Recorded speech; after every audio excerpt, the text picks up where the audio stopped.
com a discussão do modelo mecânico. Ô, tchau, pode começar então. Não.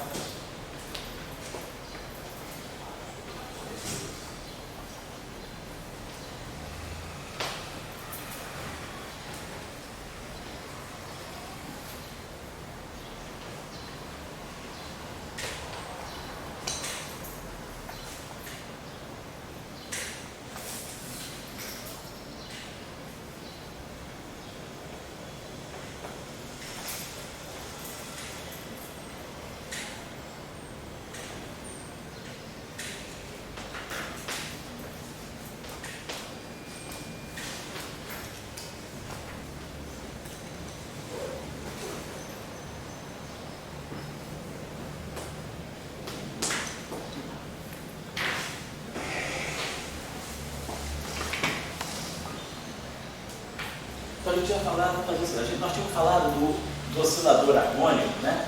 Do oscilador harmônico bidimensional, tínhamos introduzido alguns acoplamentos, né?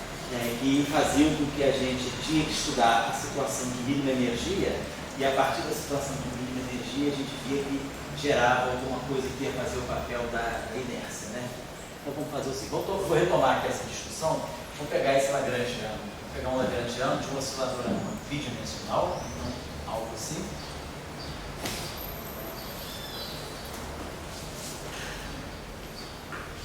Deixa eu botar aqui como organizado assim.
Eu pulei o terminho, vou botar um termo novo aqui, faz assim.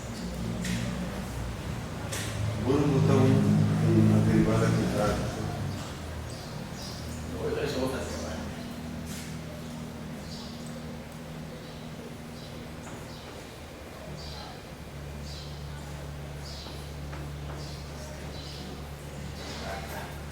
Primeira, esse Y,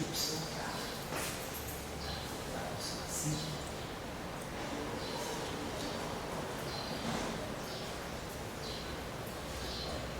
Vamos fazer o seguinte, então eu estou supondo a seguinte situação. Nós temos um oscilador harmônico bidimensional, né? Algo como, eu estou chamando de X vetor, né? O problema, não sei assim, chamou O X ponto, coordenado, sozinho. pouquinho não vale a pena. Não, vou botar. Não, não vale a pena. Aí não, porque aí você já teria nessa de partida.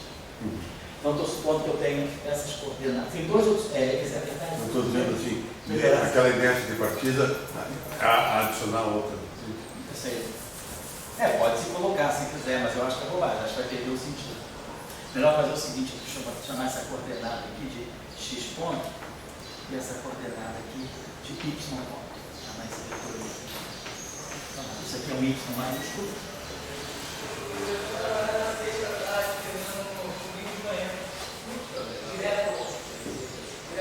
Então, estou colocando a seguinte situação, vou chamar aqui, então, o problema é que esse vetor aqui tem coordenada, vamos chamar x1 e x2, tá? E esse vetor y grande aqui, vou chamar de y1 e y2. São as coordenadas no plano. Em vez de chamar de coordenadas x e y, estou chamando de coordenadas x1 e x2 dessa partícula e coordenadas y1 e y2 da outra partícula. Certo? Então, só é um problema de acoplamento, né? Na verdade, tem algo que tem um potencial, um tipo de potencial harmônico, mas eu não tenho termo cinético, que a gente está observando aqui, é que esse campo aqui ele tem essa interação. Quer dizer, esse termo aqui é um termo de interação. Esse termo aqui seria um termo cinético, porque esse termo aqui está acoplando derivada primeira com derivada primeira. Então, esse termo aqui é um termo quadrático. Na equação de campo, vamos tirar as equações de campo, que a gente vai ver o significado desses termos aqui. Então, estou só colocando, adotando essas coordenadas. O problema é planar, eu tenho como se fossem duas partículas no plano, uma partícula descrita pelas coordenadas x vetor, com coordenadas x1 e x2, e a outra partícula tem coordenada y vetor, que tem coordenadas y1 e y2. Quer dizer, essas aqui são as coordenadas x, e isso as coordenadas y. São as duas coordenadas do plano. Vamos tirar as equações de Euler-Lagrange daí. Tirar a equação de Euler-Lagrange para x, né? Então, esse primeiro termo que está aqui, isso aqui é x ponto. Então, eu não vou nem refazer, mas fazendo o princípio variacional, a gente faz a variação aqui, essa variação aqui a gente joga, vai dar duas vezes, vai cancelar o 2, x ponto, delta x ponto. E aí, quando eu fizer a integração parcial, esse termo aqui vai gerar menos si derivada temporal do y2 x ponto. Então, só fazendo o princípio variacional, só para relembrar, isso aqui vai ficar o fator 2, então vai ficar xi, vou variar em relação a x, então xi módulo de y quadrado, esse aqui é y quadrado ao quadrado, perdão, módulo de y quadrado, e aí aqui vai ficar x ponto escalar delta x ponto. Então, a gente precisa liberar esse delta x aqui, então eu integro por partes. Então vai dar um sinal negativo no tempo, vai ficar menos a derivada temporal disso tudo que está aqui. Se é um parâmetro constante, vai ficar aqui y ao quadrado, aqui. Vamos botar direto y ao quadrado, o modo de y ao quadrado é a mesma coisa. Esse termo aqui, quando eu variar em relação a x, ele vai dar simplesmente menos 2, né? Vai cancelar o meio, vai ficar menos k, x ponto igual a zero. Então, essa aqui é a equação de campo para x, para a partícula que tem coordenadas x. Claro que, se não houvesse esse termo aqui, isso aqui seria uma espécie de uma aceleração, seria a derivada temporal da velocidade, mas isso aqui a gente está vendo, isso aqui é um termo, né, que, na verdade, está marcando uma interação. Ele é um termo de acoplamento. Desculpa, eu esqueci de fazer esse termo aqui, vamos colocar esse termo aqui, deixa eu botar antes desse, esse termo aqui. Pegar esse terminho aqui. Então, quando eu fizer a variação em relação a x, eu vou produzir a derivada do y. Vai produzir aqui, vai dar um sinal menos. Aqui não preciso colocar o meio, posso colocar, mas é bobagem, não precisa porque não vai dar fator 2. Eu posso deixar mais n isso aqui. Vai ficar menos n, y 2 pontos. Então, vai dar a aceleração do y aqui. Quando eu fizer o princípio variacional, vai entrar só aqui, aí para eu liberar esse delta x da derivada temporal, eu jogo a derivada temporal para cá, vai dar um sinal negativo, vai dar uma derivada temporal segunda. Então, tá? E aí esse termo aqui, que era menos kx, igual a zero. Então, isso tudo aqui ficou positivo. Vamos explicar tudo menos 1. Então, a gente está vendo que as equações estão acopladas. Quer dizer, na equação de campo, essa aqui é a equação de movimento para o x. A equação de movimento, né, para x, para coordenada, para a partícula de coordenada x. Aparece a aceleração do y, mas apareceria esse termo aqui com uma aceleração do x, mas isso aqui é uma coordenada. Então, esse termo aqui é um termo de interação. Esse termo aqui não. É um termo sozinho de aceleração e esse termo também não está acoplado com nada. Então, esses aqui são termos livres. Isso aqui é um termo de interação. Agora, vamos fazer a derivada, vamos fazer o princípio variacional para y. Então, aqui é módulo de y ao quadrado. Então, quando eu derivar o módulo de y ao quadrado, vai ficar 2 vezes. Então, aqui o termo lá vai produzir psi módulo de y e a variação do módulo de y, e aí aqui eu tenho x ponto ao quadrado. Então, na hora de tirar a equação de Euler-Lagrange, né, então está variando isso aqui. Módulo de y, né, então, ou então a gente pode escrever isso de uma maneira melhor. Módulo de y ao quadrado, eu vou escrever o meio, fica mais rápido a gente fazer assim. Y ao quadrado é y, coordenada i, vezes x ponto ao quadrado. Então, quando eu fizer o princípio variacional, vai dar 2 vezes, vai ficar psi, yi, delta yi, x ponto ao quadrado. Então, esse termo aqui, ele não vai produzir nenhuma derivada, ele já sai, o delta y já está pronto. Para a equação de movimento, ele vai ficar psi, y, então isso aqui vai ficar coordenada i, a iésima componente do vetor y, então já estou colocando em forma vetorial, y e aqui x ponto ao quadrado. Então esse termo aqui, variação em relação a y desse termo. Esse termo aqui não tem y, esse termo aqui vai dar a mesma coisa, vai dar o fator 2 menos g, aí vai ficar y, vai ficar y também, porque ia ficar exatamente isso aqui, ó. Era isso aqui. O meio, menos o meio de g. E aí, quando fizer a variação, vai produzir o fator 2, que vai cancelar, e aí vai ficar um y que vai fatorar o g, então ficou menos esse terminho aqui. Depois, essezinho aqui, que a gente vai ter que olhar, vai ficar menos 1/4. Módulo de y à quarta. É yi, yj, menos o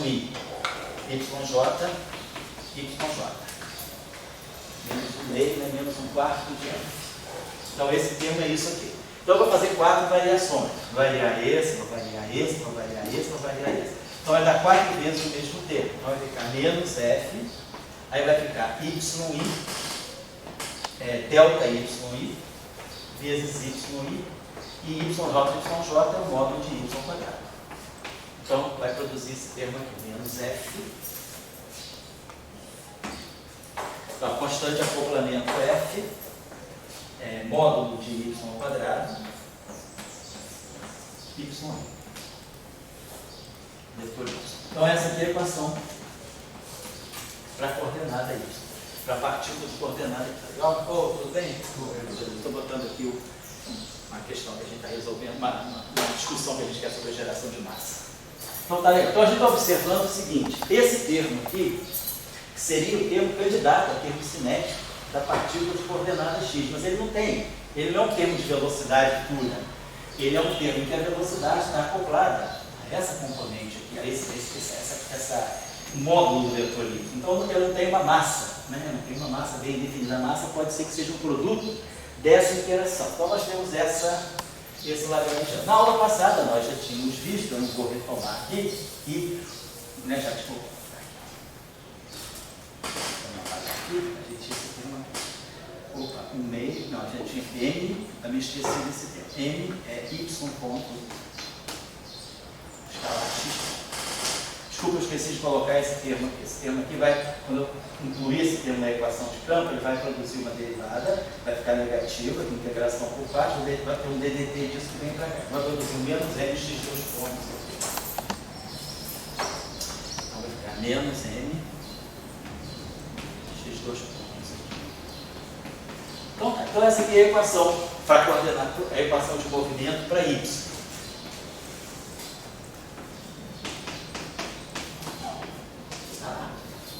Então o sistema está totalmente, né, acoplado. A gente, no princípio, não é fácil resolver isso aí dessa maneira. Mas vamos pensar o seguinte.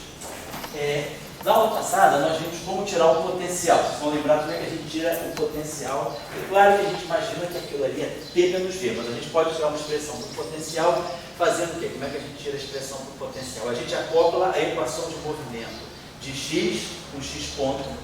Eu faço um produto escalar dessa equação aqui por x ponto e essa equação aqui eu multiplico escalarmente por y ponto.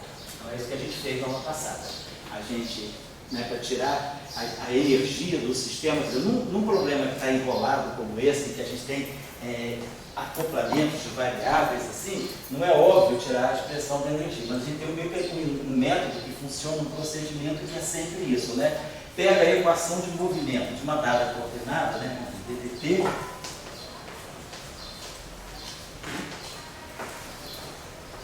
menos dq igual a zero.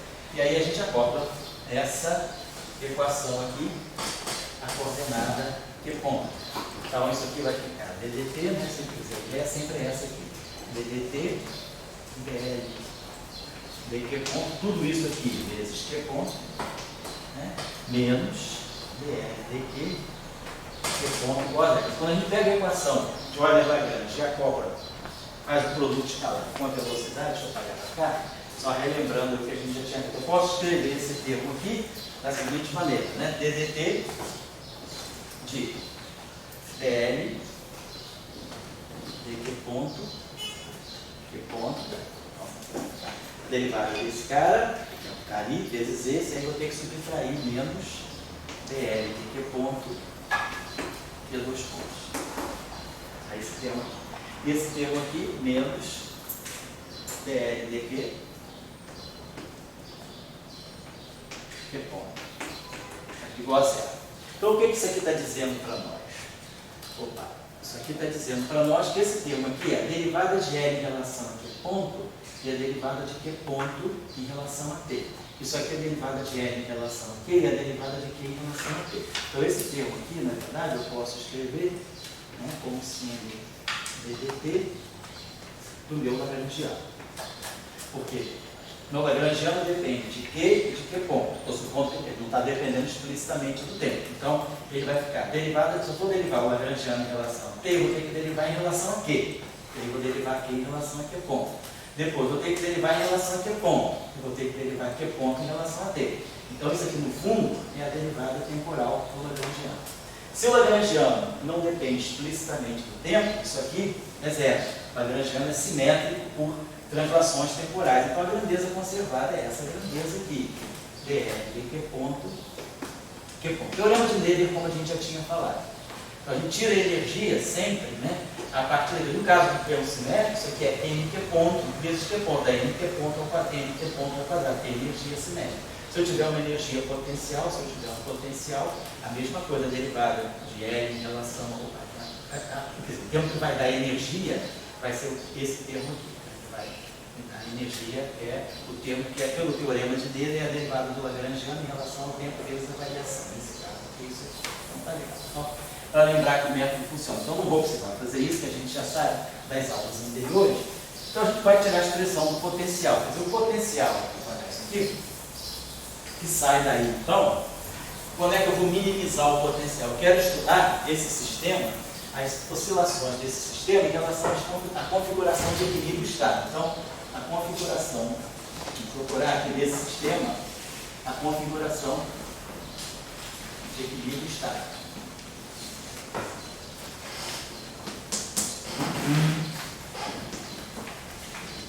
Então, lembra que na aula passada a gente discutiu isso aqui, quer dizer, a coordenada x ela está ligada com a velocidade. Então esse termo aqui vai dar sempre um termo positivo para a energia. Isso aqui é positivo, isso aqui vamos supor que o nosso parâmetro psi seja um parâmetro por construção positivo. Então esse parâmetro é positivo, isso é positivo, isso vai dar uma contribuição positiva para a energia. Quer dizer, o potencial é essa parte aqui. O potencial do nosso problema é esse caminho aqui. É o meio de x2 menos o meio mais o meio cheio, 2,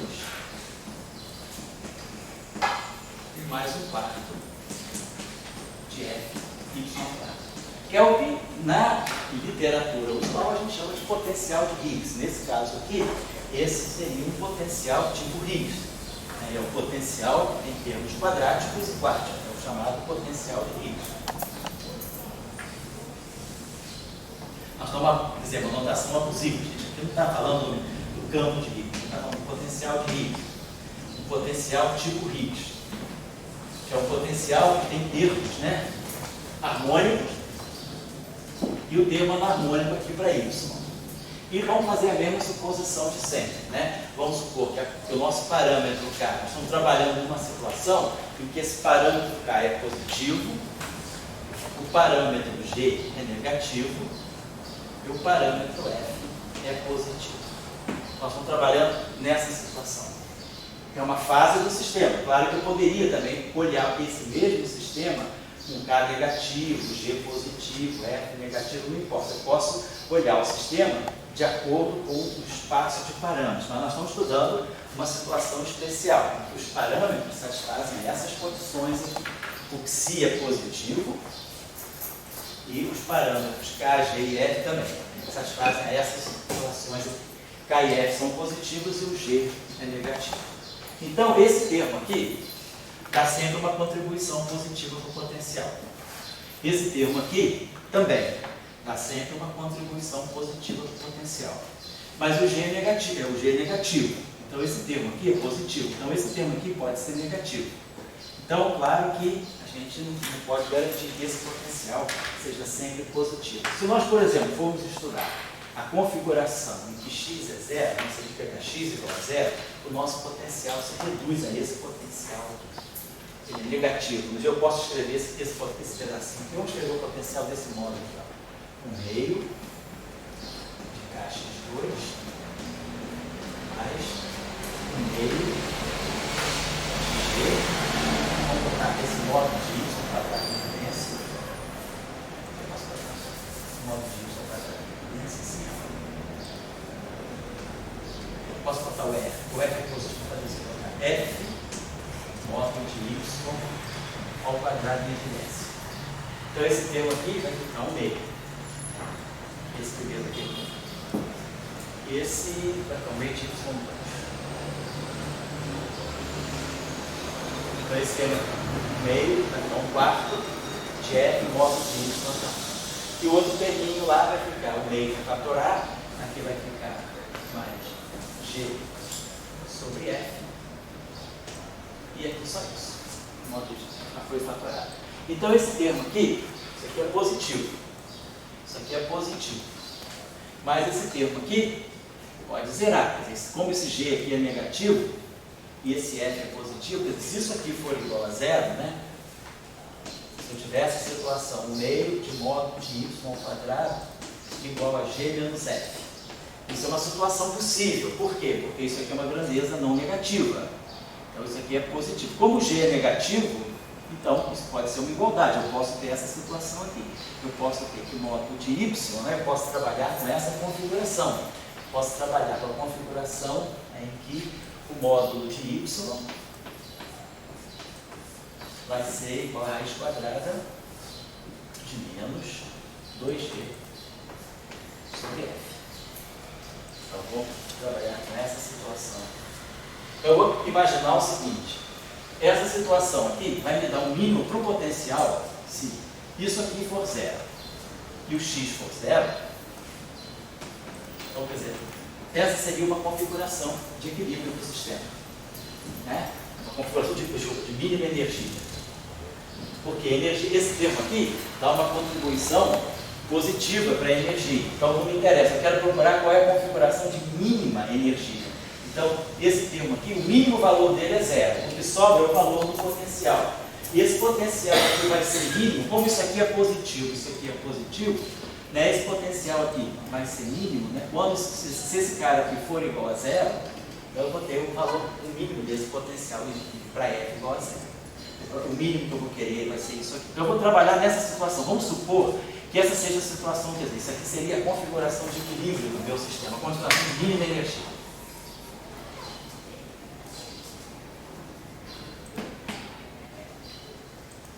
Y sendo diferente de zero, né? Basicamente basicamente, esse pedacinho aqui do potencial, ele tem uma forma que vocês já estão conhecendo aí, né? Se eu pegar o potencial, escrever esse potencial em função das V, né? Supondo x igual a zero, vou fazer V em função de módulo de y. Então, para módulo de y igual a zero, estou na origem.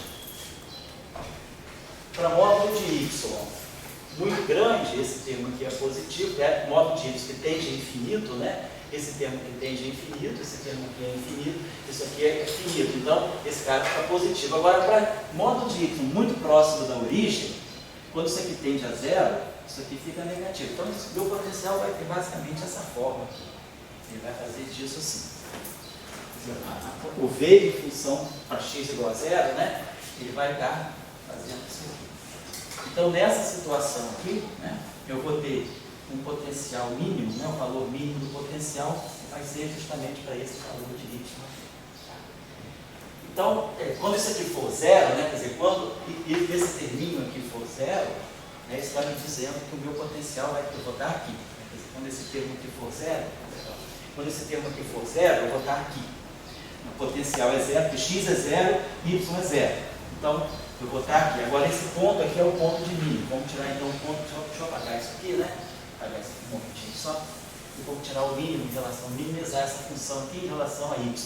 Então, se eu minimizar em relação a x2, vai cortar com 2, vai ficar g módulo de y. E aqui nós vamos ter mais 4, que vai cancelar o 4, f módulo de y terceira. Minimizando. Então, uma solução é y igual a zero, que é essa aqui, que é o mínimo. E aqui fica y ao quadrado. A solução, então, vai ser módulo de y ao quadrado igual a menos g sobre f. Então, vai ficar módulo de y igual a isso aqui. Então, esse cara aqui, isso aqui. O mínimo desse potencial está aqui, ó. Isso aqui é módulo de y igual a raiz quadrada de menos g sobre f. Isso mesmo? Menos g sobre f. E aqui é 2 vezes a raiz quadrada de menos g sobre f. Então, nós podemos estudar, né, a dinâmica desse sistema em torno dessa configuração de equilíbrio. Quer dizer, a minha coordenada y, quer dizer, o meu sistema adquire essa situação de equilíbrio estável, módulo de x igual a zero, a coordenada x é zero, e a coordenada y não é zero, mas o módulo dela é a raiz quadrada de menos g sobre f. Então, isso aqui é o mínimo da energia do meu sistema. Então, eu espero que o meu sistema possa oscilar estavelmente em torno dessa configuração de equilíbrio. É exatamente, né, praticamente um oscilador harmônico deslocado da sua posição de origem por causa desse termo anarmônico. É exatamente o potencial de Higgs, né? Que agora, se a gente projeta aqui do outro lado, ele fica dessa forma aqui. Então, a gente está tentando simular alguma coisa como a quebra espontânea de simetria, mas desse problema aqui. Então, a gente vai estudar como o meu sistema oscila em torno dessa configuração de equilíbrio estável. Então, a minha coordenada x, ela já é a coordenada oscilatória. A posição de equilíbrio é x igual a zero. X diferente de zero significa que eu estou oscilando em torno do equilíbrio. Agora, minha coordenada y, ela não é zero. O valor do módulo de y é isso aqui. Então, eu posso escolher, vamos, por exemplo, eu tenho uma região, tem várias possibilidades para y. Eu posso ter, por exemplo, a coordenada y1 igual a zero e a coordenada y2, estou chamando de y2, igual a raiz quadrada de menos g sobre f. O que eu tenho aqui é um dado sobre o módulo de y. Eu tenho isso aqui, raiz quadrada de y1 ao quadrado mais y2 ao quadrado é a raiz quadrada de menos g sobre f. Então, não necessariamente y1 e y2 são iguais, mas eu posso ter eu tenho toda uma região, né, de mínimos. Lembrando que isso aqui é um gráfico bidimensional, que é V em função de y1 e y2. Então eu teria uma região, né, quer dizer, eu posso ter y1 igual a zero e y2 igual a isso. Posso ter y2 igual a zero e y1 igual a isso. Posso ter ambos iguais, né, e aí vai ficar duas vezes módulo de y igual a isso. Então, y igual a raiz quadrada de menos g sobre 2f. Então, eu tenho infinitos mínimos. Posso tirar várias possibilidades de mínimo aqui. Então, eu tenho mínimo de energia, né? mínima energia, mas eu tenho infinitas configurações de equilíbrio.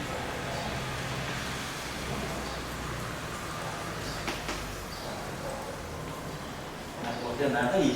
O meu sistema, né, é um problema bidimensional. Eu posso ter várias possibilidades para isso. Então, a condição de mínimo, ela está em cima do módulo de Y, não em cima do valor de cada componente de Y. Eu vou escolher o mínimo. O meu sistema vamos estudar em torno de uma posição qualquer. Vamos escolher esse mínimo. Então, vamos estudar a configuração, as oscilações do sistema em torno de um mínimo especial.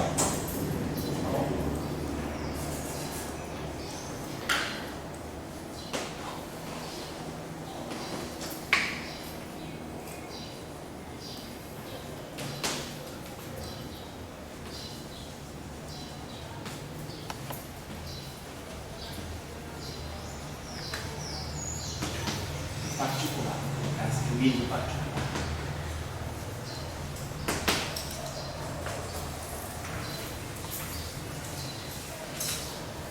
Aí, no G sobre R, né? Para lembrar. Então, por exemplo, vamos dizer, meu sistema vai estar oscilando assim. Já vi que a configuração de equilíbrio é x igual a zero. Eu vou retomar aqui só para eu me lembrar. E o outro é raiz quadrada de menos G sobre R. Bom, então, a nossa coordenada x, a posição de equilíbrio dela é x igual a zero. Então, x diferente de zero já é um deslocamento em relação à posição de equilíbrio. Então, a coordenada x já é a coordenada, já mede, né? Já mede a oscilação em torno do ponto de equilíbrio.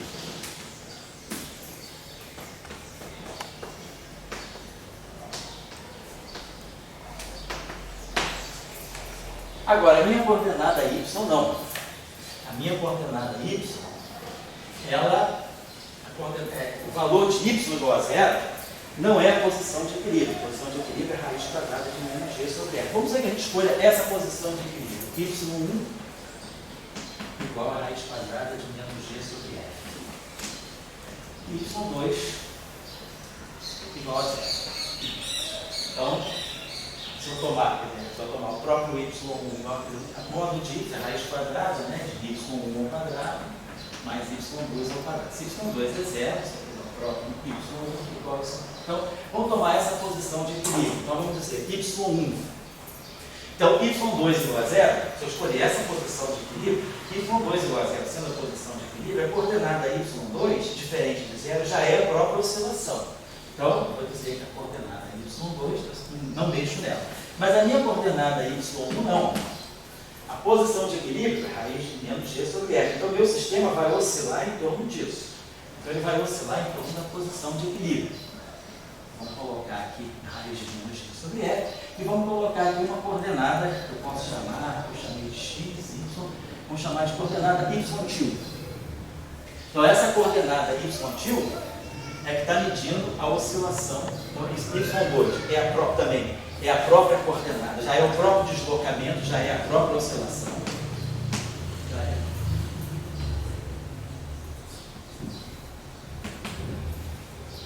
Eu estou estudando a oscilação em torno do equilíbrio. E aí a coordenada y2 mede o deslocamento em torno da posição de equilíbrio.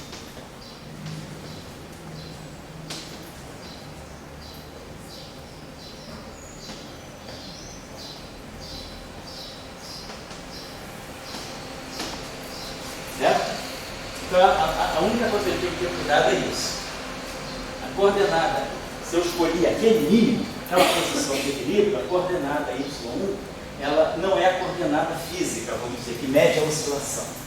A coordenada y1, ela é a posição de equilíbrio e a deformação. Quer dizer, meu sistema está com uma posição de equilíbrio aqui, o mínimo de energia dele está aqui, meu sistema vai estar oscilando nessa posição.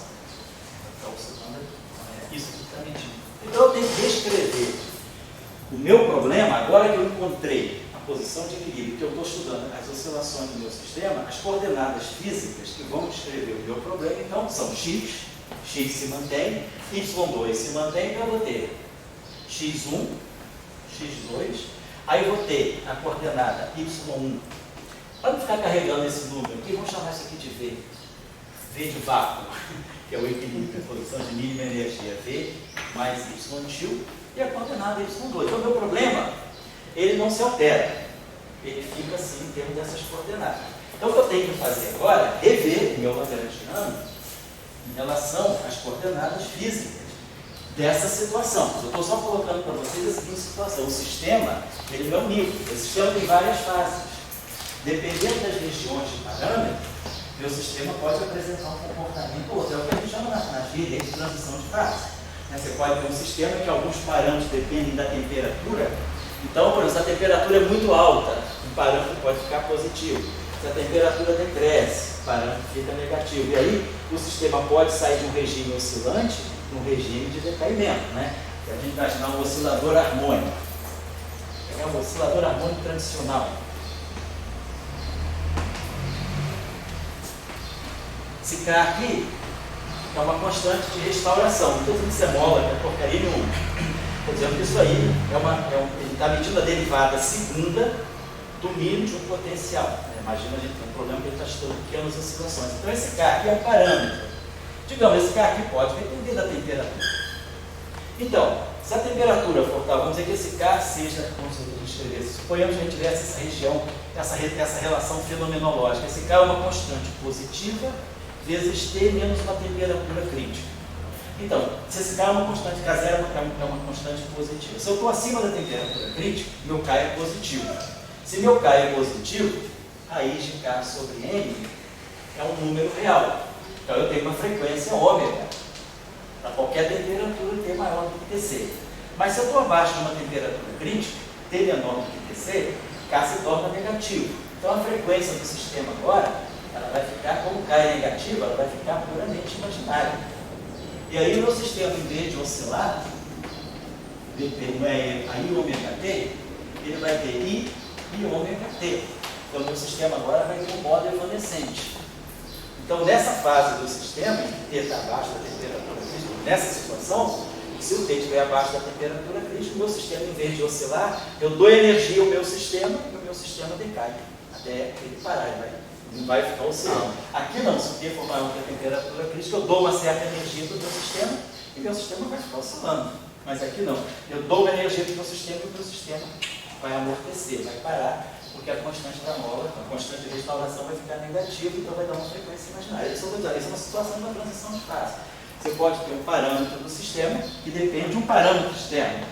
Por exemplo, a temperatura. Poderia ser o tempo também. Na aula passada, na aula retrasada, a gente resolveu o problema do oscilador harmônico com uma constante que dependia do tempo.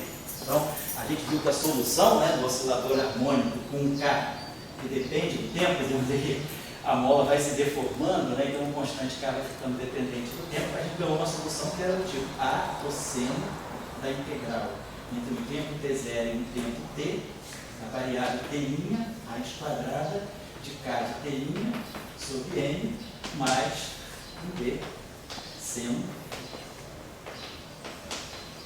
a mesma coisa. Isso é que a gente chamou de uma frequência ômega de T'. Então a gente passa a ter um problema em que a frequência depende do tempo. Então a gente tem um problema de um oscilador harmônico em que agora, vamos dizer assim, a fase de oscilação não é mais ômega T, ela não é mais linear no tempo. Eu não tenho mais cosseno de ômega T. Não é algo que seja, a fase não é linear no tempo. Ela vai depender da dependência temporal do K. Então eu vou ter que integrar no tempo esse raiz da constante, a dependência temporal da constante K, constante entre aspas, né, vamos dizer, do parâmetro K, sobre N. Isso aqui vai me dar uma espécie de uma frequência dependente do tempo. E eu vou integrar isso aqui no tempo. Isso pode dar uma função de T3, T4, cosseno de seno, cosseno de T, não importa, né? Vai depender da função que é a constante de restauração. Então, o problema do oscilador harmônico, uma constante que não é constante, uma constante de deformação que deixa de ser constante, a gente conhece. É só você não mais trabalhar com tipo onda plana. A tua oscilação deixa de ser uma onda plana e passa a ser uma integral entre o tempo t0 e o tempo t, naquela linha função cônica de t'. Qual é o sentido disso? Na astrofísica, isso é usado para estudar aquele chamado fenômeno da luz cansada, light. Você supõe que você tem fótons passando por uma região de um campo magnético que pode ser variável, pode depender do tempo, do espaço, você não tem mais uma região de campo magnético uniforme, e à medida que a luz se propaga, a frequência da luz pode depender do percurso dela. À medida que a luz caminha, ela pode estar perdendo energia, então ela vai ter uma frequência dependente do tempo, pode estar decrescendo com o tempo, por exemplo. Então isso tem essa discussão na astrofísica, se existe ou não a luz cansada, né? Então, algo desse tipo, vai na direção de um oscilador harmônico, onde a gente tem uma constante, um parâmetro, né? O parâmetro de restauração do meu potencial deixa de ser constante. Pode depender do tempo, mas nesse caso eu peguei, vai depender da temperatura. Então, o meu sistema tem duas fases. Ele tem a fase oscilante, para T maior do que TC, e tem a fase atenuada, a fase amortecida, a fase que a gente chama de evanescente, que é T menor do que TC. Então é isso que eu vou dizer. Então, basicamente, esse problema aqui, a gente botou mais parâmetros, mas a gente está trabalhando, a gente escolheu, estou escolhendo. Vamos dizer que eu quero estudar esse sistema na seguinte situação, em que o parâmetro ψ é positivo, parâmetro K é positivo, G é negativo e F é positivo. Essa vai me dar uma fase do sistema. Outras fases existem, ψ negativo, K negativo, não importa. A gente pode escolher outras fases do sistema. Vamos estudar particularmente essa. E aí, estudando essa fase, a gente viu que o sistema se estabiliza. Por exemplo, ele tem uma infinidade de posições de equilíbrio estável. Eu escolhi uma delas e vou estudar a oscilação em relação a essa posição. Então é isso que eu tenho que fazer. Então eu tenho que jogar agora as variáveis físicas do meu problema no Lagrangiano de partida. Eu tenho que escrever esse Lagrangiano em função das coordenadas. Então vai ficar o meio de ψ, módulo de y ao quadrado. Então vai ficar y1 ao quadrado, que vai ficar aquele v mais y ao quadrado. Esse termo aqui. V mais y é o y1. E módulo de y ao quadrado é y1 ao quadrado mais y2 ao quadrado. E aí, x ponto ao quadrado. Aí vou fazer a mesma coisa aqui. X é x, eu não precisei deformar x. X já mede a própria deslocamento em torno do equilíbrio. Aí aqui vai ficar menos o meio de g. E aí vai ficar v mais y ao quadrado mais y2 ao quadrado. É o y2. E aí aqui menos 1/4 de f. Aí vai ficar v mais y ao quadrado mais y2 ao quadrado. Isso aqui é módulo de y ao quadrado, que é módulo de y ao quadrado. Então agora o Lagrangiano que eu tenho que contemplar é esse Lagrangiano. É isso que vai descrever minha física agora. A minha física, e aqui também eu esqueci de substituir. O x continua x, né? Então aqui vai ficar, esse terminho aqui vai ficar m. Aí o v, quando eu derivar y1 ponto, né? Isso aqui é constante, é zero. Vai ficar y1 ponto mais y2 ponto. E aqui x1 ponto, aqui é x ponto, né? Então aqui é escalar, tem que botar assim. Botar direto produto escalar, vai ficar y1 ponto vezes x1 ponto mais y2 ponto x2 ponto. É esse termo. E a derivada primeira, quando eu tirar a derivada aqui desse cara, isso aqui é zero. Então fica só y1 ponto. A coordenada ficaria y1 ponto x1 ponto mais y2 ponto x2 ponto. Não vai esse termo. Mas aí o que a gente observa, é que esse termo aqui, ele vai se desdobrar, ele vai dar várias contribuições. Esse termo aqui vai dar a seguinte contribuição. Quando eu levar isso aqui ao quadrado, ele vai produzir 1/2 de ψ V2 x ponto ao quadrado. Aí depois ele vai produzir um termo que vai ser esse termo misto aqui. Mas o 2 vai cancelar, mais ψ V y tio x ponto ao quadrado. depois, mais y, isso aqui ao quadrado, tudo isso aqui vai entrar. Eu não vou fazer o cálculo. Para mim, eu vou me deter nesse termo. Esse termo tem uma característica especial. Por quê? Aqui, eu não posso dizer que isso aqui é um termo de velocidade, de energia cinética, porque eu tenho essa coordenada aqui. Isso aqui não é uma constante, isso aqui é uma coordenada da outra partícula que está acoplada no meu sistema X. Agora, esse termo aqui, depois que eu for estudar a configuração de equilíbrio em torno desse mínimo aqui, especial, eu gerei esse termo aqui. O meio, se é um parâmetro constante, positivo, V2, V é real, portanto V2 ao quadrado é positivo. Então esse aqui é um número positivo. Então esse psi, V2, ele está fazendo o papel, vamos dizer, de uma massa. Gerei uma massa a partir dos parâmetros psi, G e F. Então, esse lagrangiano, que não tinha termo cinético, e agora isso aqui é um genuíno termo cinético. Um genuíno termo cinético e um genuíno termo de massa. Um parâmetro de massa. Então, eu gerei uma inércia. Na mecânica a gente fala de inércia, né?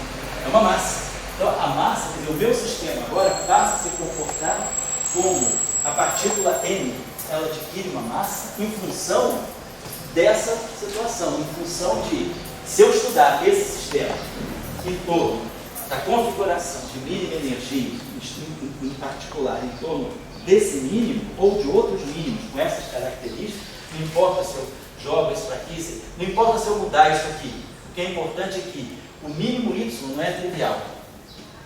Então esse módulo de y, né, ao quadrado, ele vai ter sempre essa contribuição do V2. Então, vai dar sempre um termo de massa.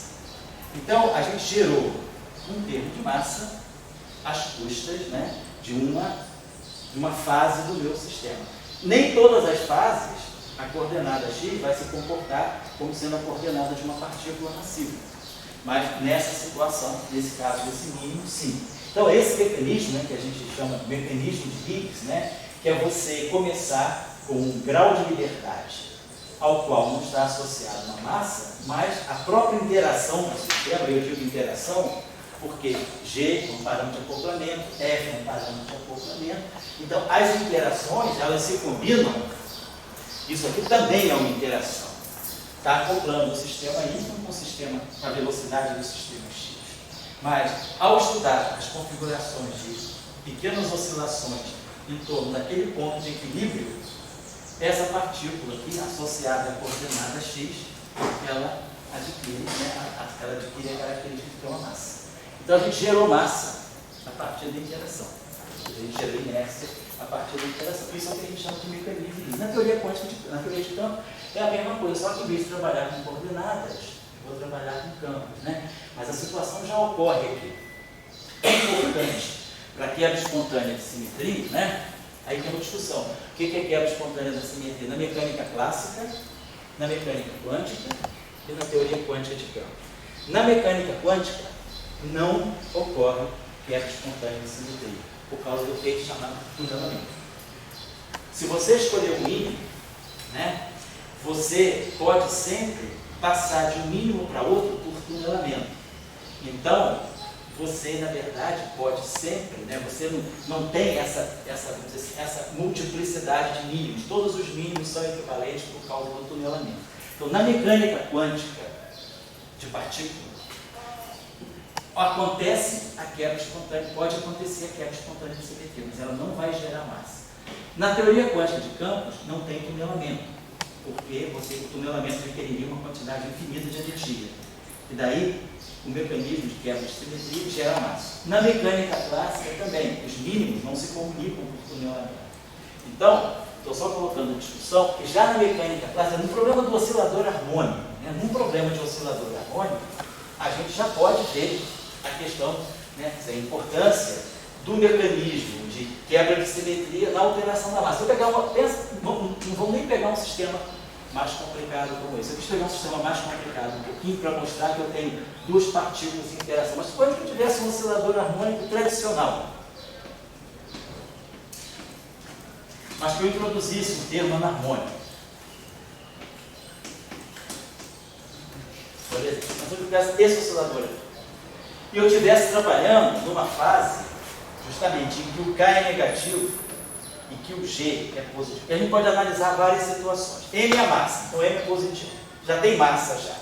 Mas vamos supor, eu posso ter várias situações. Eu posso ter K negativo com G negativo. Posso ter K negativo com G positivo. E posso ter K positivo com G negativo, por exemplo. Então, posso ter essa situação. Esse negativo, negativo, positivo, negativo, positivo, negativo. Posso ter K positivo e G positivo. Então, tem 4 situações. O potencial isso aqui é o potencial. O potencial desse problema é L é T menos V. O potencial é 1 meio de KX2 mais 1 quarto de GX4.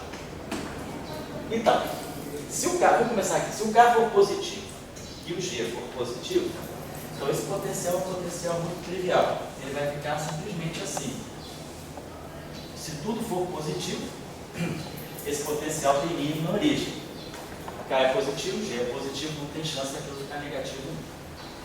Então, essa situação, ela me diz que o meu sistema meu sistema está oscilando em torno da própria posição de equilíbrio, que é o x igual a 0. X igual a 0 já é a posição de equilíbrio. Então, eu não vou deslocar a coordenada x de nada. A coordenada x já é a coordenada oscilatória, porque ela já está medindo, x já é uma medida em relação ao zero. E o zero é a posição de equilíbrio. Então, eu não vou precisar escolher nenhuma coordenada física. X já é a coordenada física, então, isso aqui é o termo cinético. Então, essa situação aqui é trivial. Ela simplesmente não muda nada, não altera a massa. Essa situação, K positivo, G negativo. Se G é negativo, para grande X, quem domina é esse termo. Então, lá no infinito, meu potencial fica... Na origem ele é zero. Então, agora, esse potencial vai ficar assim. Na origem ele é zero, tá certo? Sempre zero. Agora, se eu estou muito próximo da origem, x tendendo a zero, esse termo domina sobre esse. x2 é maior do que x4, para x tendendo a zero. Isso é positivo e isso é negativo. Então, meu potencial fica positivo muito próximo da origem. Mas tem uma hora que ele vai zerar. Então, quando eu tiver, vamos dizer assim, kx2, né? Vamos dizer assim, vou tirar o zero dessa aqui, posso colocar isso aqui em evidência, vai ficar, posso fazer que não fiz ainda agora, 1 meio de kx2, que multiplica 1 mais 1 meio de g sobre kx2. Só fatorei o meu potencial assim. Para x igual a zero, está lá, está na origem. Agora, como esse g é negativo, então eu tenho esse número aqui vai ser negativo e isso aqui é 1. Então isso aqui pode ser 0. Então meu potencial vai se anular por aqui. Então ele é positivo, aqui nessa região, vai se anular aqui e depois ele vai ficar eternamente negativo. Então meu potencial vai ter essa forma. Então o meu potencial, ele não tem, né, o mínimo estável dele, quer dizer, o mínimo local, né, o mínimo absoluto é o infinito. A energia vai ficar cada vez menor à medida que a partícula está mais afastada. Então, se ela está muito próxima da origem, né, ela está presa nesse pocinho aqui. Então, ela vai poder oscilar, o mínimo local é x igual a zero. Então, ela vai poder ter pequenas oscilações aí em torno de x igual a zero. Só que essas pequenas oscilações em torno de x igual a zero, o x já é a coordenada deformada. Então, eu não vou alterar nada pelo termo de massa. Então, essa situação também não mexe com a massa. Vamos ver essa situação. K negativo e G positivo. Se K é negativo e G é positivo, então, sempre zero na origem. Agora, se K é negativo e G é positivo, isso aqui pode se anular, tá certo? Agora, se K é negativo e G é positivo, muito próximo da origem, isso é negativo. Esse termo domina sobre esse quando x tende a zero. E esse termo aqui domina sobre esse quando x tende a infinito. Então, meu gráfico agora vai mudar de perfil. Vamos ter essa situação que nós acabamos de estudar. A gente vai ter, na origem ele é zero, próximo da origem ele é negativo, e depois, para infinito, ele vai se tornar positivo. Então, o meu gráfico é dessa forma aqui. É o famoso que a gente chama de potencial no fundo de garrafa, potencial de chapéu mexicano, não importa. Mas o que a gente está observando agora é o seguinte, que o meu sistema desloca o seu equilíbrio para fora da origem. Então, se eu quiser estudar as oscilações do meu sistema em torno de uma posição de equilíbrio estável, a coordenada x já não é mais a coordenada física. Quer dizer, a minha coordenada x, ela vai ser a posição de equilíbrio, né, que vai ser tirar o mínimo desse potencial, eu minimizo isso aqui, faço a derivada primeira ser igual a zero, vejo, aí olho a derivada segunda, ela é positiva, vejo que isso aqui dá um mínimo. Então eu vou fazer o meu sistema oscilar em torno dessa posição, que eu chamei de V aqui, eu posso chamar de x0, tanto faz. x0 mais uma coordenada, que eu vou chamar de x2. Então, a coordenada que está medindo agora a oscilação do meu sistema é essa coordenada aqui, não x. Então, x é x0 mais o x2. O x2 que está medindo a oscilação. E aí eu coloco o meu x aqui. E aí, quando eu colocar o meu x aqui, eu vou produzir aqui o x0 ponto, né, ao quadrado, vou produzir aqui vou botar isso aqui. Não vou mudar isso aqui, porque quando eu derivar em relação ao tempo, isso aqui é uma constante. Então vai ficar com meio de mx ponto ao quadrado. A massa não mudou. X ponto ao quadrado. Termo cinético mantém com a mesma massa. Mas vamos olhar esse termo aqui. Esse termo aqui vai ficar 1/4 de g. Vamos esquecer o quarto g. Vai ficar x4. x4 é x0 mais x2. A quarta potência. O termo quadrático aqui, eu vou ter, isso aqui vai ficar x0 quarta, mais 4 vezes x0 terceira, x2, mais 6 vezes x0 ao quadrado, x2 ao quadrado, mais 4 vezes x0, x2 terceira, mais x2 ao quadrado. Vai aparecer um termo aqui que vai ser 6x0 ao quadrado, x2 ao quadrado. E aí, esse termo aqui vai se juntar com esse. Quando eu pegar esse x ao quadrado, ele vai ter x0 ao quadrado mais x2 ao quadrado. Então vai ter um termo que vai ser kappa x2 ao quadrado. E vai ter esse termo, sabendo dos coeficientes, vai ter esse termo que vai se juntar. 6x0 ao quadrado, x2 ao quadrado. Então o termo harmônico, ele vai sofrer uma operação. O meu K vai se deslocar de cá, mas vai receber uma contribuição proporcional a x0 ao quadrado. Então a frequência do sistema, a massa não mudou, mas o K mudou. Então o meu sistema vai estar vibrando com uma frequência que não está aqui, porque se eu olhasse diretamente para cá, K é negativo. Então K sobre M estaria dando uma frequência imaginária, raiz de K sobre M, porque K é negativo. Mas o problema é que X não é a coordenada física.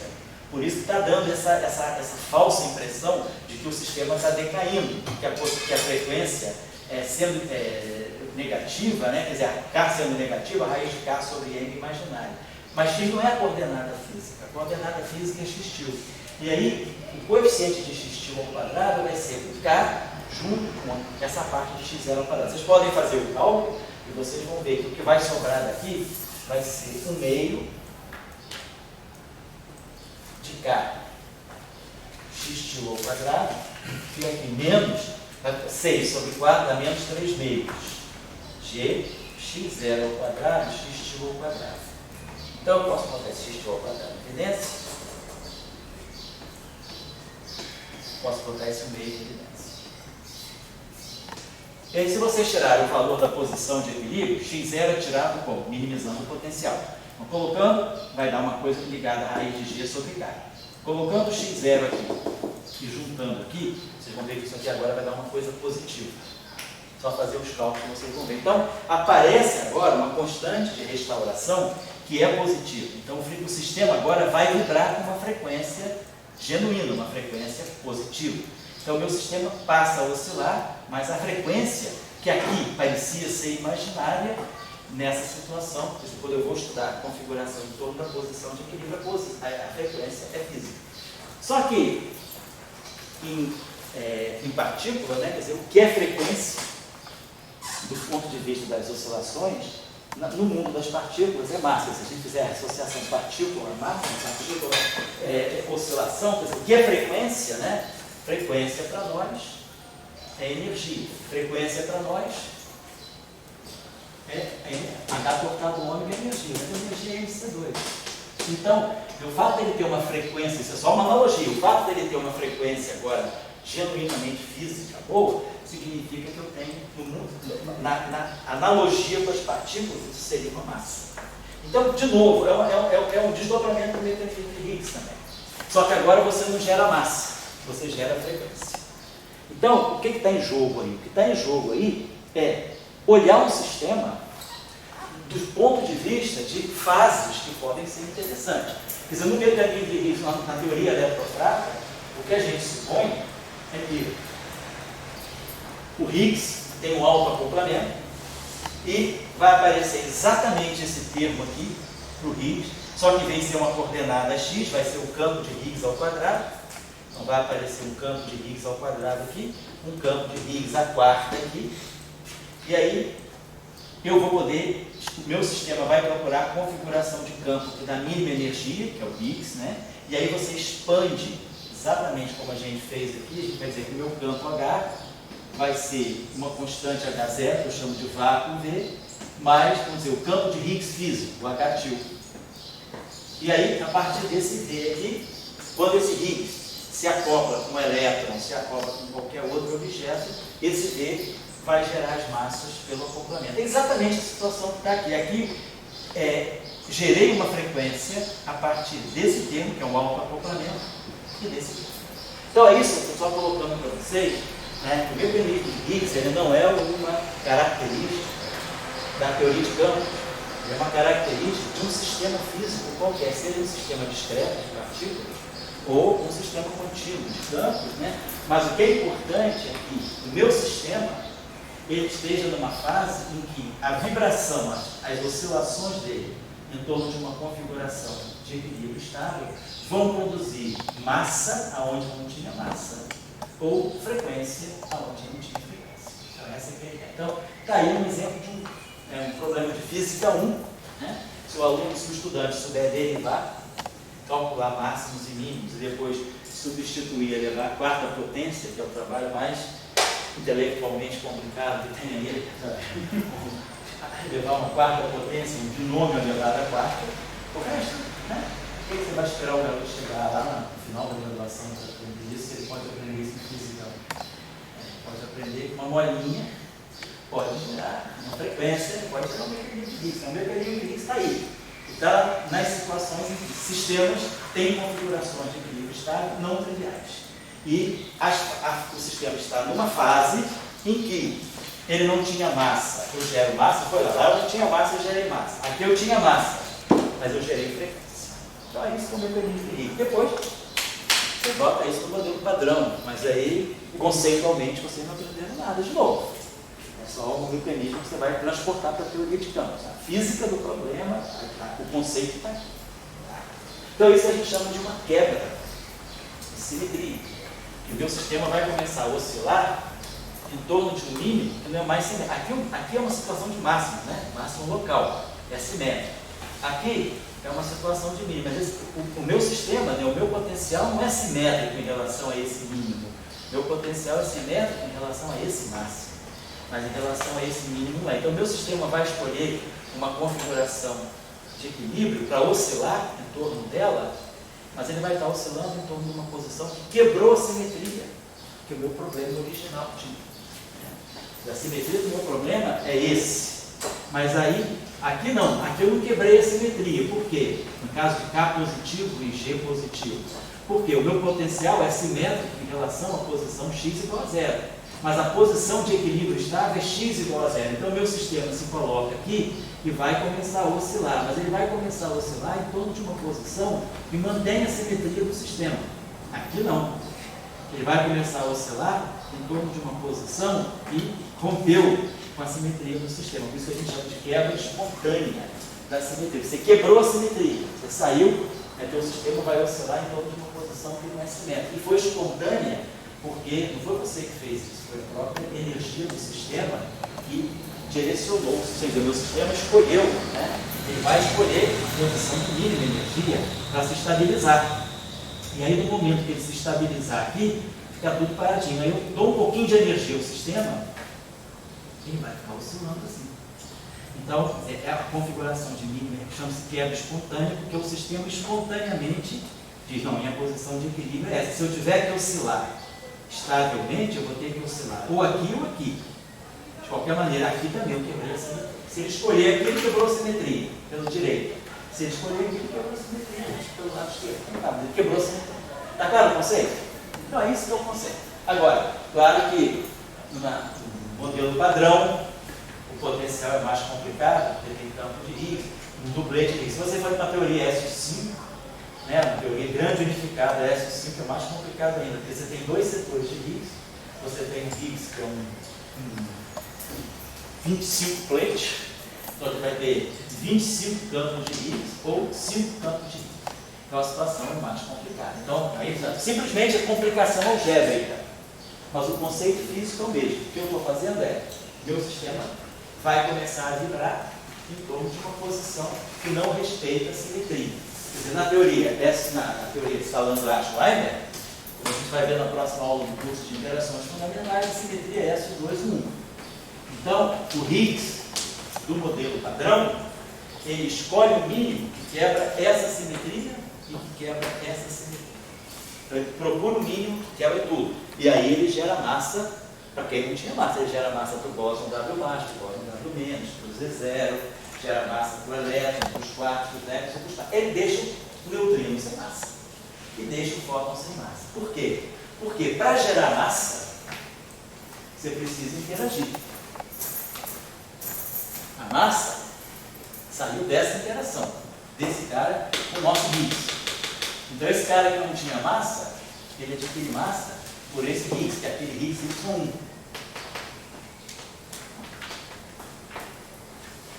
Então, a massa, ela vem da interação. Então, quando o Higgs ele escolhe a posição de quebra da simetria, ele dá massa para todo mundo que interage com ele. Quem não interage com ele, fica sem massa. Então, no modelo padrão, a física é construída de tal maneira que o fóton não tem interação direta com o Higgs. Então, o Higgs faz o que fizer, o fóton não percebe. O mesmo acontece com o neutrino. Mas agora, o elétron não. No modelo padrão, o elétron, ele se acopla diretamente ao Higgs. Então, quando eu faço o Higgs oscilar em torno da posição de equilíbrio, ele vai gerar massa para o elétron. Agora, eu não tenho um acoplamento nem do fóton com o Higgs, nem do neutrino com o Higgs. Então, para você gerar massa, pelo mecanismo de Higgs, você só vai gerar massa daqueles objetos que se acoplam diretamente com o campo de Higgs. Porque aí, quando ele começar a oscilar, se ele está acoplado diretamente, quer dizer, quando ele começar a oscilar, ele vai começar a pressionar o outro cara. Aí o cara vai ganhar inércia. Agora, se ele não interage com o outro cara, ele pode ficar fazendo assim, o fóton está paradão. O fóton não vai ver. Não dá para construir uma interação em que o Higgs se acopla com o neutrino. Não tem como. Não, tem, mas aí você quebra a simetria S2-1. No caso do modelo, nesse caso do S2-1, se você escolher esse modelo, que é o modelo padrão, que é o padrão do modelo padrão, aí não tem como, porque a simetria não permite. Os números quânticos do Higgs e os números quânticos do neutrino não permitem esse acoplamento. Se você colocar esse acoplamento no Lagrangiano, ele quebra a simetria. Não é espontaneamente, é explicitamente. Agora, você pode modificar para introduzir, por exemplo, você faz um modelo, uma extensão SU2, SU2, U1, e aí você introduz o Higgs acoplado com o neutrino. Aí o neutrino ganha massa. Quer dizer, nos modelos de neutrino massivos, o neutrino adquire massa porque você coloca o neutrino de interação. Né? É o neutrino left e o neutrino right. Você introduz o neutrino right. Aí o Não tem neutrino... neutrino Oi? right no caso. Aqui não tem o right. Você não tem como. A não ser que você quebra a simetria. Ou quebra a simetria de Lorentz. Mas aí também te forma chance. Tá certo? Então esse é o conceito que eu queria lançar para vocês. Tá? Um conceito que, no sistema, né, ele não é o que está no Lagrangiano. O Lagrangiano está aqui. Agora, desse Lagrangiano eu vou ter múltiplas possibilidades. Então, a partir das possibilidades que o Lagrangiano me oferece, claro, se eu pegar aquele, eu dei um exercício. Obtenha as equações de Euler Lagrange para aquele Lagrangiano. Você vai lá derivar, ganhou as equações de campo. Agora, vamos conversar com o sistema. Quais são as fases que esse sistema tem?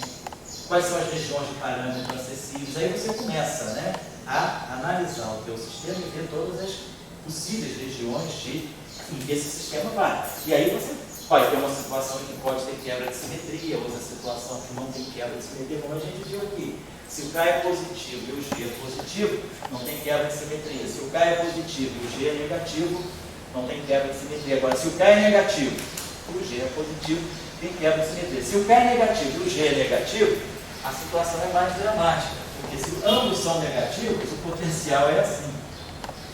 E aí esse potencial não tem nem mínimo. ele tem um máximo absoluto, quer dizer, a partícula, se ela for oscilar em torno do máximo, ela escorrega, né? Se ela for oscilar em torno do máximo, ela não tem equilíbrio estável. Então, esse sistema, essa situação, ela existe, mas ela é uma situação completamente fora de controle do ponto de vista dessa oscilação. O sistema não vai ser oscilante, né? Agora, aqui não, essa é a região que vai dar, vamos dizer, origem ao mecanismo de Higgs. Que é o potencial fica assim, e aí eu tenho um mínimo, aqui ou aqui, que quebram a simetria do potencial. Enquanto o mínimo estiver localizado aqui, então, quando for o caso, que é a situação assim, é a outra situação que ele fazia disso, né? O mínimo estava aqui também. Isso aqui é quando o K era positivo e o G negativo. Aqui, de novo, eu vou oscilar aqui em torno desse mínimo. Beleza, mas esse mínimo aqui não quebra a simetria, que é o mínimo simétrico. Então, eu não vou ver mexer em nada. Tá certo? Professor, Oi? tem uma simetria mais geral que engloba aqueles S2, dois? 1? É, uma simetria mais geral que não seja quebrada. Tem. Então, no modelo SO5, né, no modelo, quando você fala da teoria grande unificada, SO5, você incorpora esse potencial aqui, quer dizer, essa simetria está embutida dentro do SO5, e a quebra da simetria SO5 deixa essa simetria inviolada. Agora, depois, o sistema pode fazer uma transição ainda, e aí ele quebra essa simetria. Essa ideia é você começar com uma simetria ampla. Então você começa com a simetria SO5, que é chamada uma das simetrias de grande unificação. Aí, essa simetria vai ser quebrada, vai ter um certo Higgs aqui, que vai quebrar essa simetria, e aí vai dar origem à simetria do modelo padrão, SO3, SO2 e 1. Então, esse Higgs aqui, ele quebrou SO5, mas deixou essa simetria intacta. Aí agora entra o nosso Higgs amiguinho, Higgs de 2012. Vamos colocar o Higgs 2012, o Higgs do LHC. Quando esse Higgs entrar aqui, ele vai quebrar essa simetria aqui e essa. Então ele vai dar no final do dia a simetria SO3 da QCD, que ela permanece intacta, e o que o Higgs faz é o seguinte: ele quebra essa simetria e quebra essa simetria, mas tem uma combinação de um subgrupo, o 1 daqui, com esse 1, que não é quebrado, que é o que vai dar origem a algum eletromagnético. Então, vamos dizer, numa teoria de grande unificação, o que você tem é isso. Você começa lá em cima com uma simetria bem ampla, SO5. Aí você tem um primeiro conjunto de Higgs. Esses Higgs aqui vão quebrar essa simetria SO5 e vão deixar essa simetria inviolada. Aí a segunda geração de Higgs, que é o Higgs que nós conhecemos, ele entra aqui, ele quebra essa simetria. Não mexe na cor, porque o Higgs não tem número quântico de cor. O Higgs é sem cor, ele é colorless, ele é trivial. Então, ele não mexe na cor. O que ele fizer, ele não vai tocar na cor. Então, essa simetria não vai tocar. Agora, ele toca nessa e toca nessa. Essa simetria é um SO2 de um número quântico chamado spin isopópico fraco. E essa simetria é de um número quântico chamado hipercarga fraca. Só que o que a gente mostra é que esse Higgs que está aqui, ele pega a hipercarga fraca, que é essa aqui, que a gente chama de Higgs no geral, e esse spin isotópico fraco combina essas duas coisas naquilo que vai ser a carga elétrica. E essa simetria, ela é respeitada por esse Higgs. Esse Higgs não quebra essa simetria. Ele quebra esse e quebra esse, mas não quebra a soma. A soma permanece inviolada, que é o que dá origem ao eletromagnetismo da base. Então essa é a coisa. Então um Higgs, ele pode quebrar uma simetria, mas não quebrar outra. Então aquele Higgs que está lá em cima, ele está quebrando essa 5, mas ele não mexeu no setor eletrofraco. Aí lá embaixo tem um outro Higgs esperando, né, vamos dizer assim, de espreita, né, atrás da porta, para dar o bote e quebra. Aí você ganha o eletromagnetismo e ganha as massas, tá certo? Então mais ou menos essa é a historinha contada aí pelos unificadores, né? O modelo SO5, tem o modelo SO10, tem o modelo S6, tem vários modelos unificados. O modelo SO5 é bom para certos aspectos, o modelo SO10 é bom, não tem um consenso de qual modelo grande unificado seja melhor. Aí tem vários constraints, vários vínculos que você tem, que obedecer quando você faz essas unificações. Tem a questão do decaimento do próton, aí a gente tem uma unificação que faz o próton decair muito rápido. A vida média do próton é 10 a 33 anos. Então, se um modelo te dá uma vida média do próton de 10 a 32 anos, você está errando com um fator 10, é perigoso. Então, você tem que mexer nesse modelo. O que a gente sabe atualmente, os modelos que melhor respeitam a vida média do próton e os vínculos que a gente tem observacionais hoje, são os modelos grande unificados com supersimetria. Então, a supersimetria ela consegue prolongar a vida do próton em relação aos modelos sem supersimetria. Nos modelos sem supersimetria, o próton decai mais rápido do que nos modelos com supersimetria. No modelo com supersimetria, o próton tem uma vida mais longa, que é compatível com os dados experimentais. Certo? Então, mais ou menos essa ideia, porque eu estou falando disso, tem nada a ver com mecânica clássica, mas o que eu estou querendo dizer é o seguinte, que essa questão está posta. Basta você ter um sistema de partículas com uma simetria que pode ser quebrada e você pode gerar massa ou frequência. Isso que eu estou querendo dizer. Tá? Acho que ele está no trabalhinho. Não dá para eu estar dando aula desde o uso. Pô, vamos fazer assim, vamos parar às 6 horas, vamos retomar 6h15 e a gente vai até 7h. Tá bom? Vamos já. 6h15 minutos. Bom?